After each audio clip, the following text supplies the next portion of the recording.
I have devoted, since the creation of the International Criminal Court, to only one topic. I'm getting on in years, not as old as Henry, but I thought I can't focus on everything. I did for a while focus on everything. I know improving the United Nations disarmament, having a review conference for the UN Charter, an international military force, all the things we were supposed to do in order to have a more peaceful world, and I'm focusing on the crime of aggression. This was debated, and I sat through the debates for about 30 years. Remember, Jackson said the most important accomplishment in his life, and Telford Taylor echoed the same, and John Barrett is the expert on that, was to condemn what had been a national right and make it an international crime, and that was aggressive war. And the arrangement made was that the use of armed force was prohibited by the United Nations Charter, which binds all nations, including the United States, except if the Security Council authorizes it, or in defense against an immediate armed attack, and then only until the Council can intervene. That was the rules of the game. Despite that, aggressions have been committed in many places and are being committed as we speak. So it seemed to me important to try to carry out the sense of what Jackson and Telford Taylor and the other courts that worked on this in those days meant. And my motivation is not to diminish the United States, on the contrary. My motivation is to save the lives of all those poor guys like me and the girls now who go out and will be killed. Mostly be killed civilians in war these days, you know. I want to save their life. I've seen what it means. And I don't know how to do that, except trying to prevent war making. If we could prevent war making, how would the world look?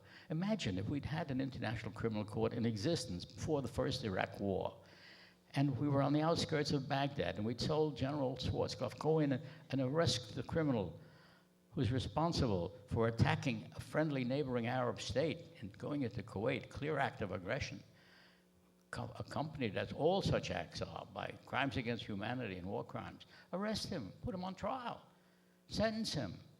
What would the world look like today if we had done that? We'd have had no Iraq war. We would have saved thousands of lives. We would have saved billions of dollars. And we could have found an authorization in the Security Council resolution which says, go in and expel them, the aggressor from the country he's invaded, and restore peace in the area. That would have been this clause, which you'd have to stretch a bit, because they didn't have in mind to put him on trial, but stretch it a bit and put him on trial. It's better than stretching him a bit, stretching the charter a bit by ignoring the Security Council, because that undermines the rule of law. And when you start to undermine it, you don't know who's going to undermine it next. So it's a dangerous situation. And let me conclude, because I would say that law has been evolving very slowly. It's an evolving process. International law recently came on the scene, relatively. It's like a newborn babe. It cannot function. It needs help. It needs training. It needs experience. It has to be nurtured. It is moving in the right direction. Certainly it is moving in the right direction. And we must not be discouraged by the little incidents that come up or the differences of opinion among people of goodwill. Differences of opinion are natural in a democracy. America is a great democracy. It's not a country where you expect one opinion. You expect many opinions. What you have to do as rational people is to weigh the alternatives and say, which way is it better, not only for us, but for all the rest of the world.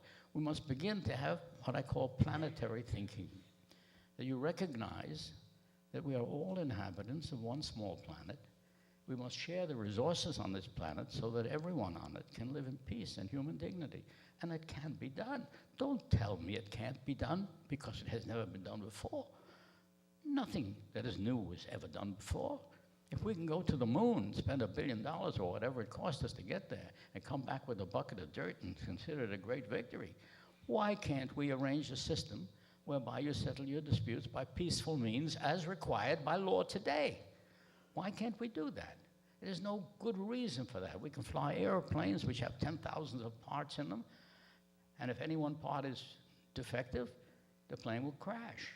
But we fly the planes, and they do fly, and we have the blackberries and the blueberries and all that stuff in our pocket, and we can speak to the world.